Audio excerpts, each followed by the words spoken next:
Everyone, for those who have just joined in the last 10 seconds or so, my name's Janine. We're going to get started in about 30 seconds. We're just letting folks join.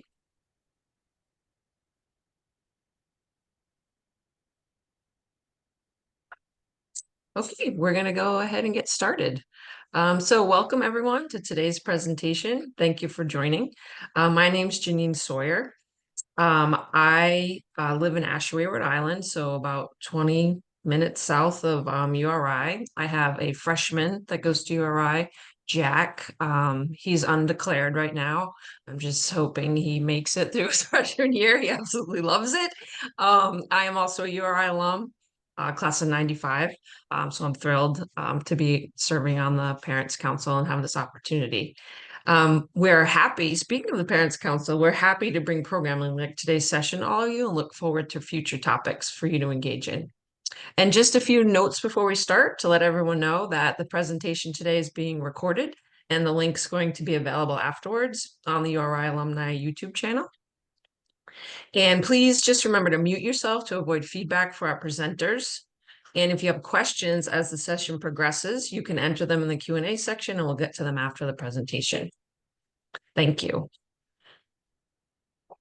Okay, and now I'm going to introduce Bob Flynn. He's our speaker for today. We're thrilled to have him.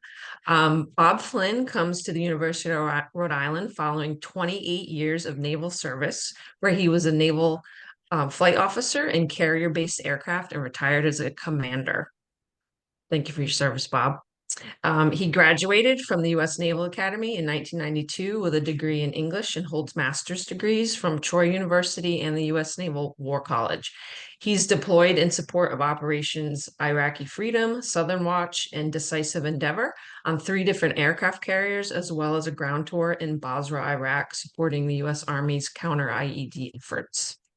Recently, Bob has served on the military faculty of the Strategy and Policy Department at the U.S. Naval War College in Newport, Rhode Island. His most recent aviation assignment was as executive officer of the Navy Flight Demonstration Squadron, the Blue Angels, where he stood up the XO position. Bob's currently on the board of directors for the Domestic Violence Resource Center of South County and the vice president of the Blue Angels Association. Bob's wife, Michelle, was also a career naval officer and retired as a commander. They have 3 children and they live in Narragansett. So thanks again, Bob. I'm going to hand it over to you. Looking forward to hearing your presentation. Okay, great, Janine. Thanks so much and great to be here, everyone. So I am the director of the URI Center for Military and Veteran Education. We call it the MAVE Center. So I will lapse into my acronyms. So keep me honest. If there's anything I say, please ask the question, and I'll answer if I lapse into my military background and acronyms. So what do we do there? What is the Center for Military and Veteran Education? Well, we assist in the transition from military life into student life and beyond for our veterans. We do have, I will say, well, I have a slide on it, but we have, about 450 military connected here. So, and well over 250 veterans at URI, and then we also have family of veterans. So veterans send their children to school here, and if they can, they use their benefits for their children instead of using them for themselves. So it's a big part of URI, and we have 400 to 500 military connected in school here at URI. And we assist the veterans, but we also help military families. I talk to a lot of parents. We provide support for them, and we just try to connect them across campus to all the different resources. There's so many resources here, it's hard to even keep track. So we make sure they get warm handoffs, and we take care of our veterans. Everything from their benefits to career advice to keeping them engaged and supporting the student veteran organization on campus. And we also connect them to the local community and have done some great things with our student veteran organization. We actually are part of the Community Equity and Diversity Division, which has 4 centers, which all have directors like myself. And that's the Multicultural Student Services Center, that's right in the middle of campus, and the Women's Center, the Gender and Sexuality Center, and the Military and Veteran Education Center. So what that is all about is just students that may require or benefit from, just a little extra attention, and veterans are in that group. They, often they come here. We have 70 to 80 Rhode Island National Guard veterans, and they go on deployments. We had We have veterans in Kosovo. We just had one get back from Iraq, and they also have extra duties during the year, and we try to help them navigate through that, as well as people who were in the military, and they might be coming to school. They might be in their 20s. They might be in their 30s or 40s or even 50s and beyond. We have people of all ages that are coming back to school. All right, the leadership is we have a great new vice president, Markeisha Miner.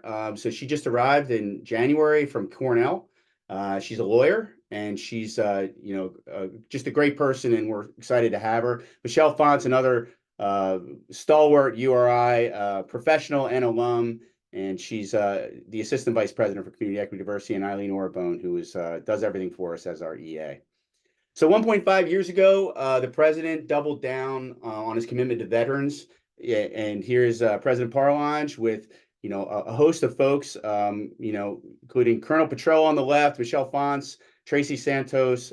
We've got Sean Rogers, he is now the dean of the College of Business, and Colonel Babcock, who is Silver Star winner from Vietnam. So these are folks, just great folks that are supporting our community. But the Mave Center now, which is we have a space right in the center of campus of Memorial Union, and it's right down from the bookstore. It's near the hair salon. If you didn't know we had a hair salon, we do. And it's near some food. So it's a central location. It's a nice space. Students come in here all the time. We have a veteran support group here. They study, they can get food, coffee, and we just love being in the center of campus. And that's been a huge upgrade for us. And it just shows the commitment that UR is making to the veterans. Plus, they instituted not only the Mave Center, but they hired a director, and that would be me. And I've been here for almost 16 months.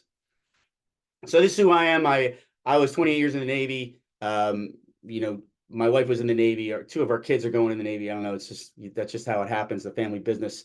But I live about 5 miles from campus. I always considered URI as my home school, even when I was working in Newport, and just thrilled to be here, at the state's flagship university. And, was surprised that there was a space for me here as a veteran that I could use, my experience to help vets here at URI. Have a great grad assistant, really the poster child for how to be a veteran in Rhode Island and use that both to serve and also be a student. And that's Second Lieutenant Chantel Rosario. She went to classical high school, joined the Rhode Island National Guard, which means that if you're in the National Guard in Rhode Island, you get a tuition waiver for school. They won't cover your books, and they won't cover your housing, but it's a tremendous benefit for our Guard soldiers and airmen, the Air National Guard and the National Guard. So she went 4 years through the National Guard, and so she could go to school tuition free. And then she went into our Army ROTC program, and the simultaneous program that you can train to be an officer. So she became a second lieutenant. Now she's in the Army Reserve, and my grad assistant getting her master's degree, and is considering a second master's. That's how committed she is. So yeah, just a great individual who's both serving and also benefited from all of the programs here at URI. Student Veterans of America. So that's the SVO is our student veteran organization. Now, this is last year's president, Tracy Santos. She's the one who just got back from Iraq. She's is a Marine, former Marine, and now a National Guard soldier deployed to Iraq for several months. Was over there when even after October 7th, so things got a little dicey over there, and we're just glad to have her back. She's a master's degree student now, and just a tremendous individual who was nominated for the Student Veteran of the Year in all of the United States, one of 10 nominations. So we're really proud of Tracy. And what do they do? What do the Student Veterans of America do? Well, they're a service organization, and they also, it's a community of veterans here at URI. So we have leadership, we have a president, a vice president, a secretary, and a treasurer. They just try to help vets, bring them together, and they also do public service. We did some great things. This year this is everybody but me on the left. You can see the old guy on the left, but everybody else is a student veteran here at URI. Went down to Nashville. That was funded through the URI Foundation. They fully funded us to go to Nashville. It was just a great 3-day conference where these vets, they walk into an auditorium that's as big as the Ryan Center, and every company no you could possibly think of was there to recruit veterans. So they got a lot of career advice. They also got, all sorts of skills, everything from learning how to do resumes to LinkedIn, and even just other coping mechanisms. The VA was there if there was any health issues that they needed to sort through, or any benefits that they needed to sort through. So it was just a tremendous opportunity that the foundation afforded our veterans, and that came from donations, to the foundation and their support. What others, we team up with the Daughters of American Revolution. We did a great cemetery cleanup right near the Graduate School of Oceanography. And just again, it's just a great organization that's trying to do everything it can. We've had just in last semester, we've had food drives, we've had coat drives, and our cemetery cleanup. We're doing a blood drive next week, sponsored by the Student Veterans organization. If you can find them, I let the young people do the social media around here. They're the experts. So the URI SVO is where they can be found, and you can see what we're doing here. In the middle here, we did one of our students just decided, we're going to do a march to end sexual violence and sexual harassment, and he got it together. President showed up, and here we were, marched around campus in support of that effort. All right, I talked about this a little bit. This was last year's numbers. We update them every year. We have 203 undergrad military affiliated last year. We're actually increasing the numbers, and so I'm expecting bigger numbers next year, because we want to encourage vets to come to URI.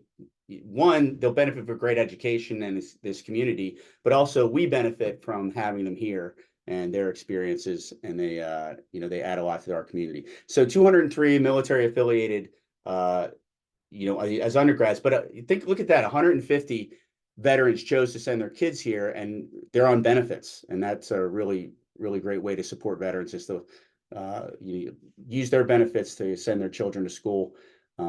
And then graduate school, we have 70 military affiliated and 18 dependent spouse or children.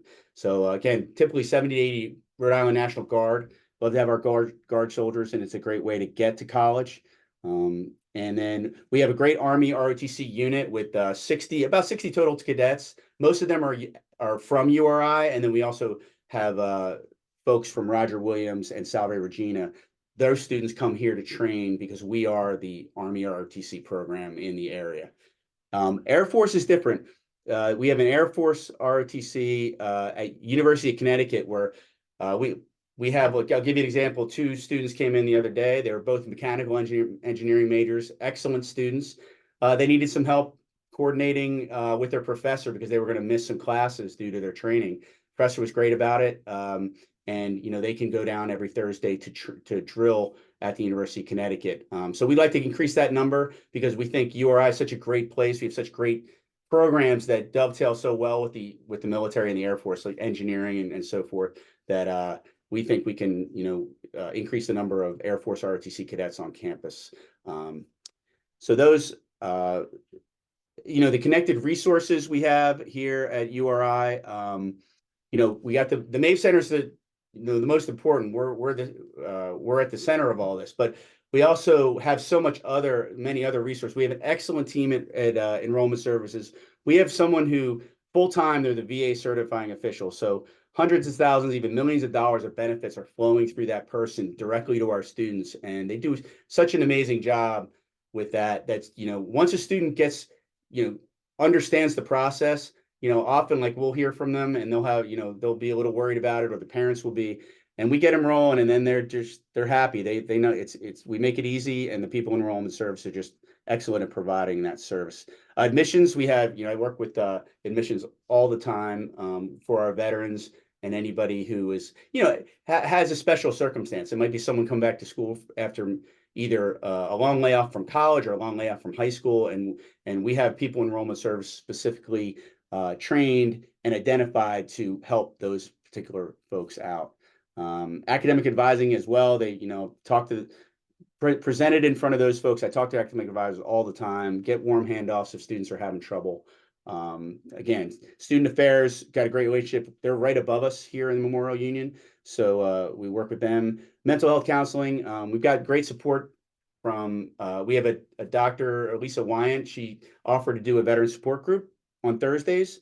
and that's just out of just the kindness of her heart. She's not her job, but she is a licensed psychologist. But the support group is more about it's not therapy, but it's just a group to come together, talk about any issues people are having or just issues with the school that we can help solve. And she's already identified things that we've actually take action on. Close relationship with the disability access and inclusion folks. They're also resident in this building, and they are always available for us. Food security outreach as well. So there hasn't been anybody on campus that I haven't reached out to that wasn't willing to help. And I think that just says a lot about the URI community and just the school that we have. Also, career resources. The career folks show up a couple times a semester.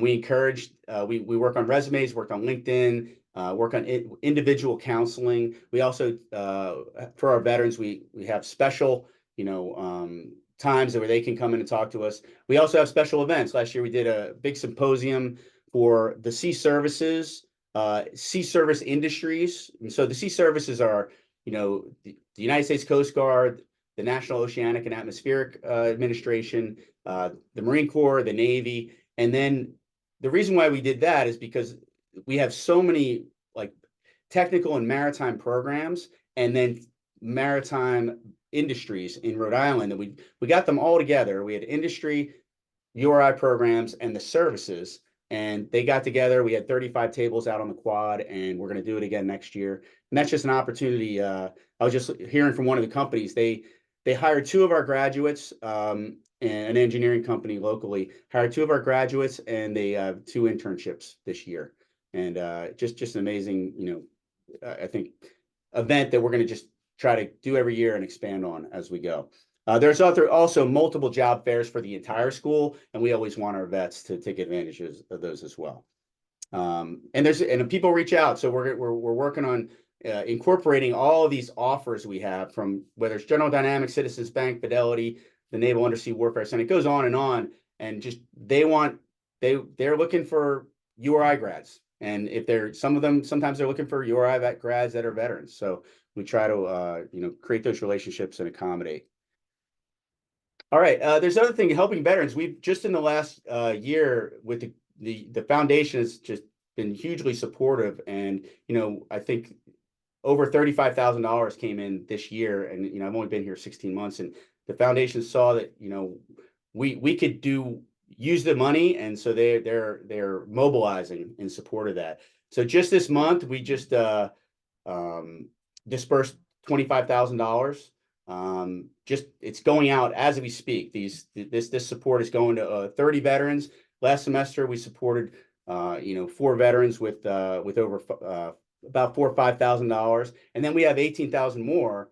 And the need is out there. It's not hard to find need. I work with enrollment services. I work with the VA, and it's as we all know, college is expensive. A lot of times veterans they're not working, or they're working less to accommodate coming to college. So there's always expenses, and even with the some of the benefits that they have. So we're going to just keep trying to ramp up our support, so that this is just the best place in the country to come if you are a veteran. And we have a Rhody Now fund, and 70% of that support, we get a little bit of state funds, but 70% of the support we provide this year is 70 from private donors. This is our new fund that thank you, John Garcia. He repurposed this fund for us, and now again, this is where anybody who's interested, if you have anybody out there, we've got just some great people that have decided to support us, and we're really appreciative. Okay, I get back to the ROTC. I just wanted to give a little bit more, a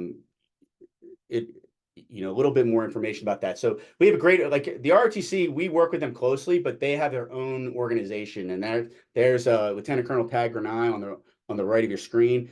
He's had this amazing Army career, and now he's here teaching military science and leading young cadets at URI. So, and that's great because he's a URI grad, and they look up to him, and he's the model. He's the one that he's the person they're trying to be as URI grads and Army officers. So they do a great job, and we work closely with them. But they also have their completely own organization. So we're there to support whenever we can. But do a little bit more support for the Air Force ROTC because they don't have a resident command structure here. They're those folks who I work with, but they're at UConn. So, if something comes up for the our cadets in the Air Force ROTC program, then they're going to come to me, and I'll work with their command at UConn to help solve the problems. We'd love to see Navy ROTC here. We're already working with the Coast Guard, and for they'd see URI as a center of excellence for what they do because of our programs. We're a maritime university. We have an incredible suite of disciplines that are highly valued out there, whether it's the industries that support the military or it's the military itself. Here's a sampling of veterans. There's so many, but I just chose a few. I talked about Tracy in the upper left. In the middle of your screen in the upper is Sean Rogers. He's actually still drilling. He was an Army. He was in the Army, deployed to Iraq as an Army veteran, but now he's in the major in the Air Force Reserve, still drills, and he's also the dean of our College of Business. So he is a busy person. Colonel Babcock, he's like I said, Silver Star winner. We see him all the time, and he's still contributing to the URI community. And then there's a picture of Chantel and Tracy at Chantel's commissioning last May. I got Andrew up on the lower right, Andrew Ibrahimpour. He's a Navy. Oh, sorry. He's a Navy veteran, and he's a treasurer of our Student Veterans Organization. I thought it was interesting. We're going to take control of this plaque. This plaque, as you see in the middle of the screen, is from World War I, and it's all the members of the fraternity that served in World War I. Look at all those names. Pretty amazing. We're looking forward to getting our hands on that plaque, although I think it's 45 pounds, so we're going to have to hang it very carefully. And then in the lower left is a special gentleman. He's no longer with us, but he was a decades-long URI alum, Lieutenant Chris Heisler. He parachuted with the 82nd Airborne into D-Day, was captured, escaped, was captured by the Germans, luckily survived that ordeal, and then came to URI as professor, and his students are still looking for opportunities to honor him even after he's passed. And so these are just a sampling of kind of the veterans of URI. There's hundreds more stories we could go on all day long, and always looking to get those veterans interested in coming back and contributing to their alma mater. So our schedule, just for the remaining, I should have updated that, 8 February. So we have our student veteran organization. They have meetings. We also, I was talking about, today I'm presenting here. We also have, things like resume reviews. We are participating in the URI Day at the State House. One thing I didn't put on the schedule was, our blood drive next week. And then we also have a Veteran Awards luncheon at the end of the year as well. And so we just build out our year, each semester with, different events. We're going to just keep increasing them. I want to increase more career events. We also do service events. And, where anybody who's outside is looking to get involved with veterans, we would be the center that you would work with. Okay. So that's my presentation. Does any questions out there?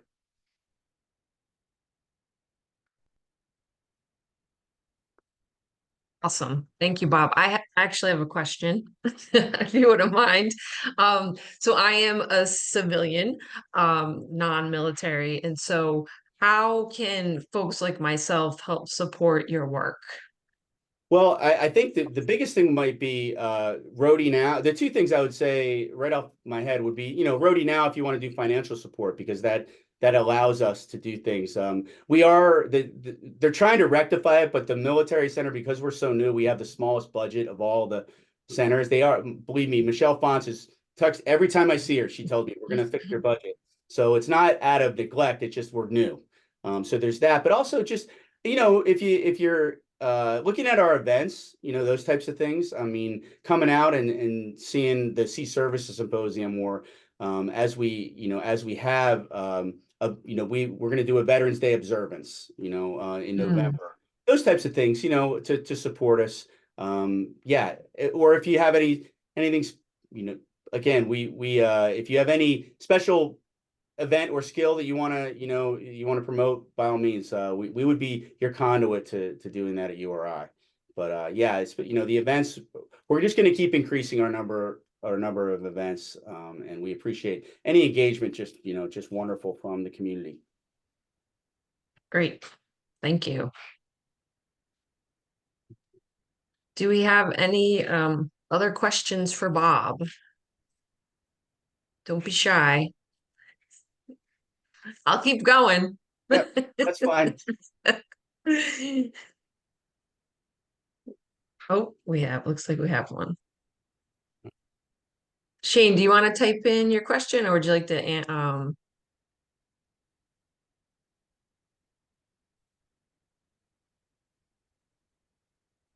yeah, come on off mute, Shane.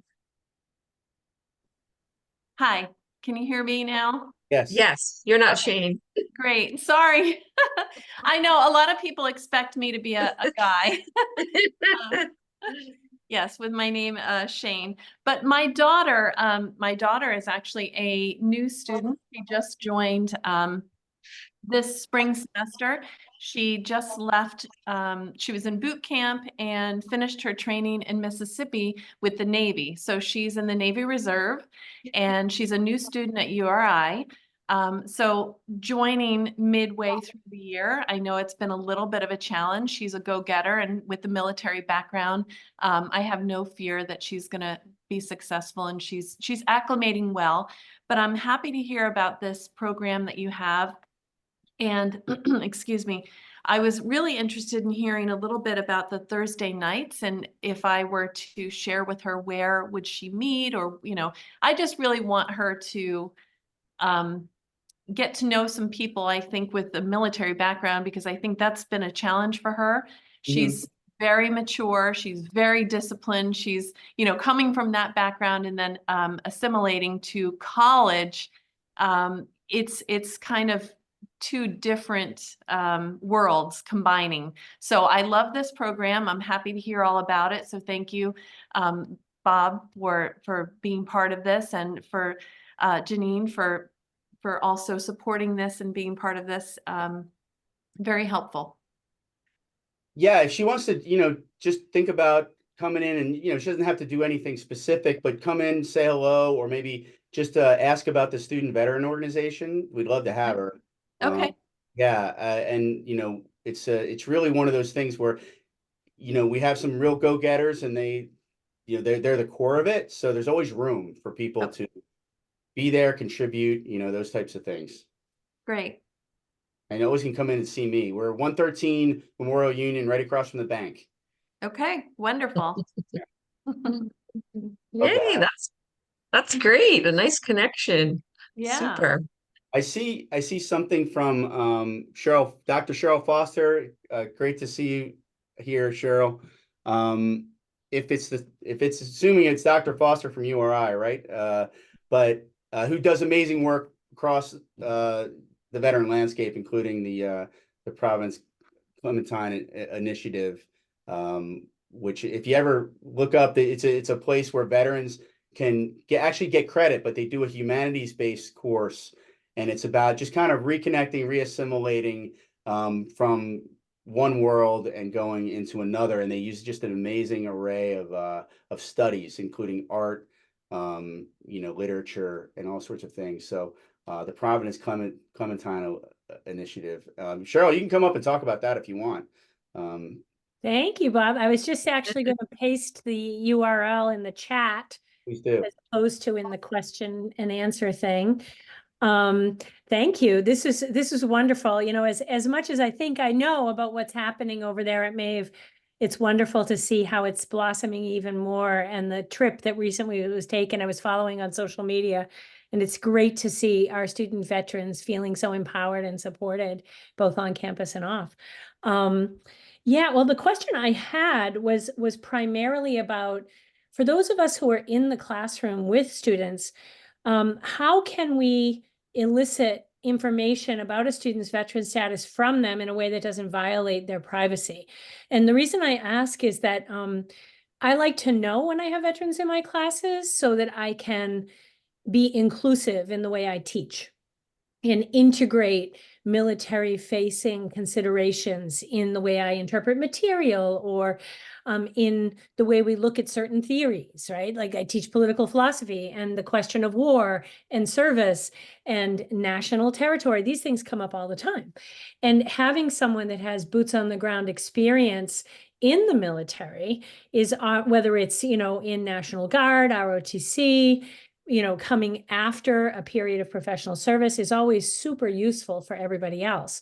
But I think I can't solicit that material directly from students. They have to offer it. So I just wonder if you have any guidelines for faculty on finding out who the veterans are in our midst, if they don't necessarily self-identify at first. This is a challenge we have, because the veterans we know about on campus are the ones that are receiving benefits, because that's easy. We have a whole list that I can grab their names and email addresses right away. But some people don't identify, and that is a problem if they're not on benefits. And then when you're in class, there's no necessarily, I definitely think the straightforward, I think the only caveat I would say, I think it would be just as straightforward as possible. It's like, hey, I'd love to know, and it doesn't have to be just veterans. Like we just did, it was really great. Dr. Lisa Wyan had been in a veteran support group and said, you know what, there's this issue with some, we don't have anything that's required in the syllabus that takes care of, the veteran, and meaning, and this is what I mean by that is a syllabus might say, hey, if you're an athlete and you're going to be gone for, a few days, or if you have a religious exemption, or, like, let me know and we'll work it out. And what we did was we were able to add, or if you're a veteran and of, that you're going to be going on training or something like that, or if you're a veteran and something comes up, we're trying to help people. We do have enough guard and reserves that people do get called up. And Yeah. just want to make sure that there's communication between the professor and the student. I sympathize with both, because professor needs to know if, like, you could disappear all of a sudden, I need to know that. And then the student it behooves them to let them know, like, hey, I don't think I'm going to get called up, but I am in the guard. And I will tell you, the one thing I know is, and I was active duty, but the guard is very fluid. People that, they kind of can put, let's say they put 100 people and say, you may get deployed. Well, they're only going to take part of those. Yeah. And it gets a little dicey on the ability. So what I would recommend would be, I would just ask. It doesn't have to be just, hey, are you a veteran? But hey, if you have any of these affiliations, I'd love to. That's a brilliant idea. I hadn't thought of that. I always say to students, I solicit information at the beginning, and I tell them I'm the only one that sees it. Yeah. And some of it's very basic, like, what would you like to be called? Right? And how can I get in touch with you if you leave your keys in class? But other things, one of the questions is, will you require any accommodation? And sometimes I give examples. And so I could easily pack in an example of, if you're on active duty or may have a training weekend, or, serving, I can fit that in among the litany of other things like athletics or a family wedding. I give examples of that. And that's one way to do it. And that would invite students to self-identify.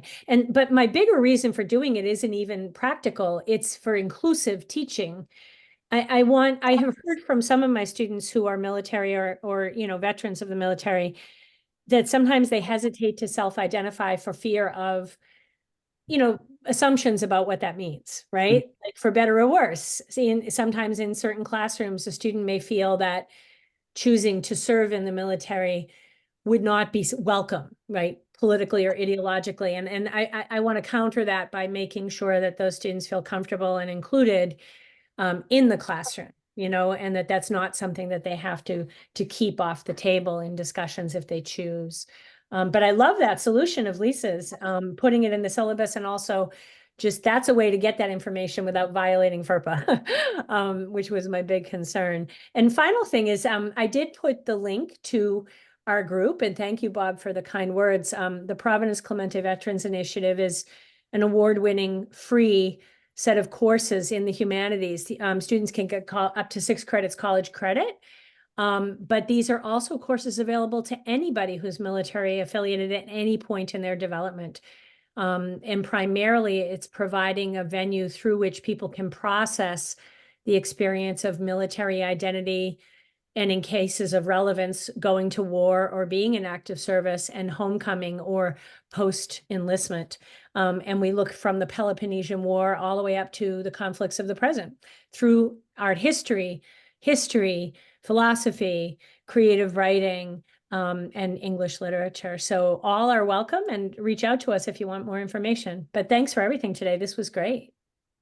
Yeah, absolutely. And you know, the other thing, I mean, I like to always point out to people in general is, you know, being a veteran is not, you know, it's not, and I know that you know this, but it's not monolithic, but it's so varied. I mean, Yes. you know, we have folks who join and they don't even often don't get a choice of what they get to do. You know, and you might deploy to Iraq and you might get stuck in a building in the corner of Baghdad and it's actually boring, you know, or you might get stuck in this, you know, you might be somewhere where you might have signed up to be a supply clerk, but you're riding the roads of Iraq, and that's actually the most dangerous place to be at that moment in the war, or you never deploy.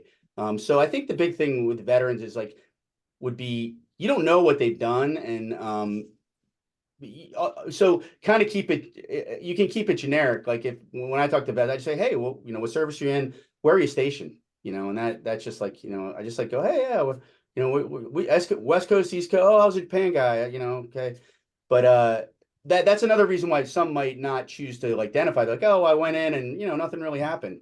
You know, and that's a very valid. You know, I was in 28 years, so something happens in that amount of time. But some folks, you know, you do 4 years, you get every intention of doing one thing and you end up doing another. Or so I just wanted to throw that out there as well, because I think some vets, I don't want to call it imposter syndrome, but they're like, well, you know, I just did my time and it wasn't that eventful and I went home. Or it might be I hated it, or you know, or I loved it, or then there's also us veterans that won't shut up about it, right?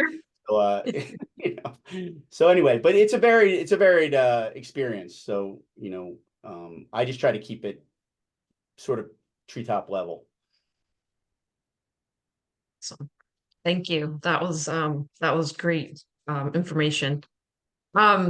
And please, if anyone has any more questions, we're gonna wrap up. But if you have any more, please feel free to type them in the Q&A. Bob, if you wouldn't mind, I'd like to kind of end on a personal note. What inspired you to take on the director of the role of the center, if you wouldn't mind? Yeah, I think that, well, first of all, you know, I wasn't thinking higher ed just because I used to teach at the Naval War College, and I was thinking about getting a PhD, and then I decided, no, you know what, I'm not going to, because I was teaching in a master's level course alongside PhDs, and I decided not to do it. So I didn't really think there was a place for me because I decided not to do that. And but I have to say, in the Navy, I did a lot of different things. Well, just very varied. But my teaching tours, I taught flight school.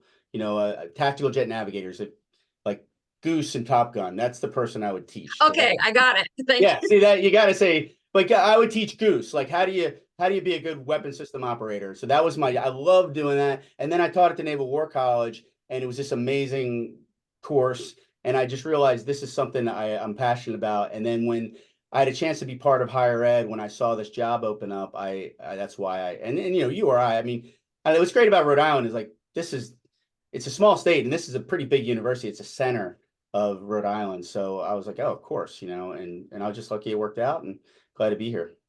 Yeah, that's great. Yeah, we're certainly happy to have you, and we feel lucky. So it worked out for everyone, it sounds like. So great. Okay. I think we're gonna wrap up, if that's okay with everyone. So thank you again, Bob, and lots of kudos in the chat as well for your service and the great presentation, and all the thoughtful questions that came up and the discussion. That was excellent. You'll see more information on this slide that Alicia put up about the Parents Council. So thank you to all the council members who joined today's webinar. If you'd like to engage with the council and learn more, please contact Alicia Johnson directly, and her contact info is on the slide. And thank you again, and go Rhody.